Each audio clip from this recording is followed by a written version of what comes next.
so next up we've got Asif Bhangor, who's our Australian panel convener for B2. Thank you. Hi everyone. All right, so it's always, I come second after Russell, so it's one of those things, right? Starting next year, it won't be as, okay.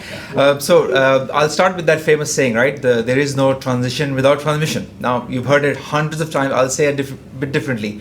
There is no transition without underground cables, right? So that probably will be another salute to Russell. All right, so I'm Asif Bhangor. I work with a Korean company, EPC company called GS Engineering Construction, but I have been with Seagray all my life, nearly. Yes, so what are we doing in overhead lines? Just to give you a bit of a flavor, we're doing a lot and relevant to Australia because, as I mentioned earlier, standardization, challenges of environment, working together, those are the themes that you're going to hear from me in this next 10 minutes. So our new chair, appointed 2022, Pierre Van Dijk. He's the B2 committee chair. We have, the number isn't there, but we have similar 24 odd members from 37 countries. We have a good representation from our female members in working groups, so that's very good in B2. We've got 2 advisory groups. We work jointly with the B2 and C3 and B1 as well. And overall, we've got 28 working groups. So we're very busy with the working group side, and we've got a lot of themes that I can share with you. These are the themes, right? What are we doing? We're focusing on safety. Now, you might wonder, why is that a focus? Because we're going to build new transmission lines, naturally, right? So there's going to be a lot of people climbing lots of towers, 70, 80, sometimes even 100-meter structures. So safety obviously is a prime focus in the B2 committee. Electrical performance, this is a significant area of development. Why is it, you might say? Because we're using the tested and trialed hardware, but it comes down to more research and more development in the environmental aspects in terms of the performance, and obviously high temperature, low sag conductors. So there's a lot of development that has happened overseas and in Australia that is contributing a lot on electrical performance. Civil and structural, we only have 2 working groups focusing mainly on the structural behavior of lattice towers, poles, and other structural aspects. Asset management is a key focus for our committee because naturally, if you're going to build a large network of overhead lines and cables, for that matter, transitioning cables, there's going to be asset management challenges that we have got probably over 50 to 100 years of experience already available. How to utilize that knowledge and effectively design into the new build is the basic theme of these working groups. Construction methodology handling, that's tying back to the safety aspect on constructing it safer and quicker and effective, and obviously the element of environmental performance that goes in. How to construct these large, massive builds by having the least impact on the environment. That's the focus of these working groups.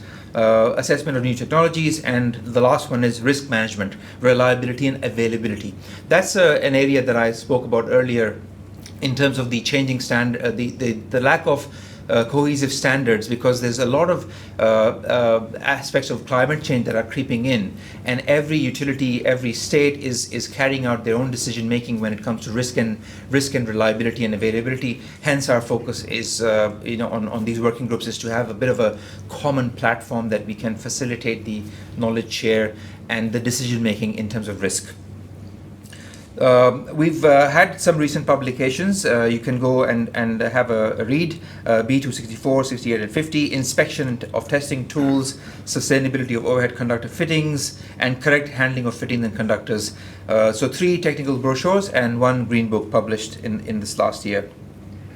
Under review technical brochures, the list is quite long. I won't read every detail, but probably the most interesting one for myself is the use of high temperature conductors. You might ask me, how many high temperature conductors do we have in Australia? Very limited. So we don't have a lot, and there is by far a lot of good work and a lot of good application that we can use, because this technology is being utilized overseas and across the globe.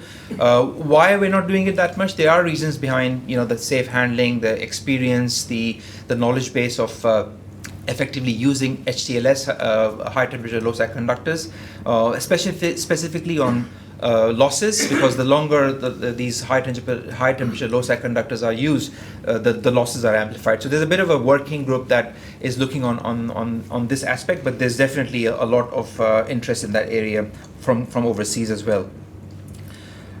We've held a tutorial in Sendai in Japan, where we were last couple of months ago, on lighting and grounding considerations. Again, quite relevant to the new build here in Australia. These are the list of active working groups. We have, similar to B1, we've got a lot of representation from Australia on these working groups. We've got over, I think, 20 Australian representatives that are part of these working groups and actively contributing. I won't read the detail, but I'm sure you'd have the same theme: safety, constructability, reliability is present in these working groups. New works planned. The most important one there is the joint working group that we've agreed to prepare with C3 in Sendai, and that is climate change and impact on overhead line design and operations.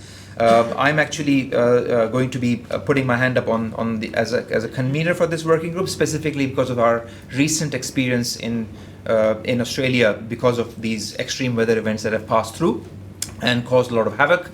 So there's a lot of data that we have in Australia, but we are also trying to get overseas parties interested. And C3 has a lot of good data, specifically from Spain, that is available. So we've jointly agreed to prepare that task force. 2023 was, and still 2023, we've been very busy. We went to Sendai in Japan, colloquium.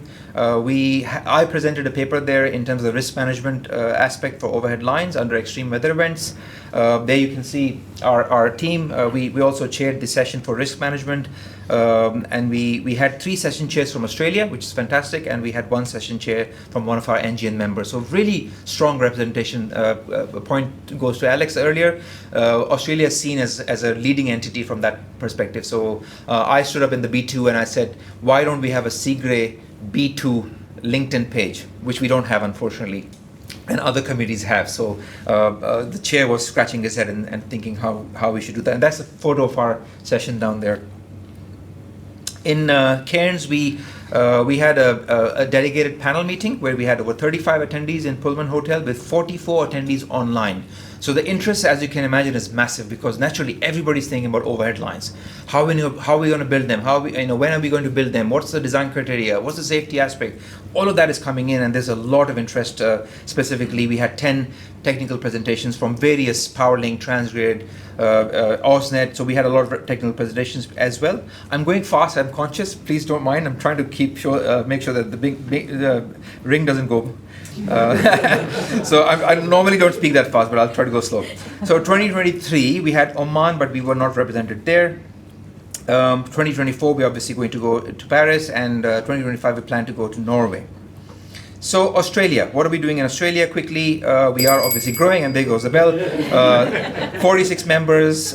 We've got, I get a grace minute as well, I hope. Okay. Grace 2 minutes. Okay. So what are we doing in Australia? We've had a focus on lighting performance. Now in PowerLink, Glenn Stapleton flew over to China and did a lot of investigation on the air gap arresters for 500 kV structures, which was a really eye-opening presentation in terms of how to manage this lighting impact on our new 500 kV build that's going to happen in Australia. So the point earlier, PowerLink's doing this fantastic work, but does that get shared with other utilities, and does that knowledge get transferred? That's what my role is, and I'm trying to make sure that gets shared across.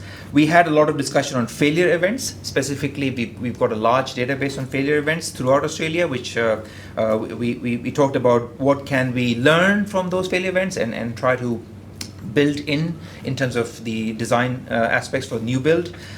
We have a lot of interest in asset management, especially using AI. So Louise, your presentation earlier, we've got a lot of focus on artificial intelligence that we are trying to build into our own transmission line asset management systems. And lastly, bushfire impact, because that's also quite real in terms of changing climate impact in Australia. NGN presence is growing, but we need more representation and more involvement. That's my one comment on NGNs. Topics of interest, I already spoke about HTLS, I talked about AI. We are looking into transposition guidelines and impact of pollution on insulator strings, and we have a lot of focus on construction methodologies. We've got, as you can see, we are very fortunate that we've got 3 conveners currently present who are actually leading the front on the working groups, which is quite pleasing to see. And lastly, the last point that I'll make in closing is last point that I'll make is we have some working groups that are in maturity stage, which are coming out, and we're planning to hold an online session, hopefully on LinkedIn, a webinar that we can present those working groups in their fruition. But I'll close with this point. Every market sounding and every engagement that I've personally had with all the utilities and all the regulators, there's been one common question posed to me. Why can't we just underground? And that common question is, yes, we can underground. However, there are challenges of cost and there are challenges of constructability. So the community engagement is on top of the agenda for every utility, every regulator out there. So our challenge as Seagray, and this is my wider comment as Seagray Australia, is to make our Seagray Australia brand known to the regulators, to the policymakers, and that's my challenge. One of my challenges is how can we impart that knowledge, because to Andres' point earlier, all of this information is residing in a e-Seagray. How can we bring it out simply and lay it on the table? I'll close with that. Thank you so much.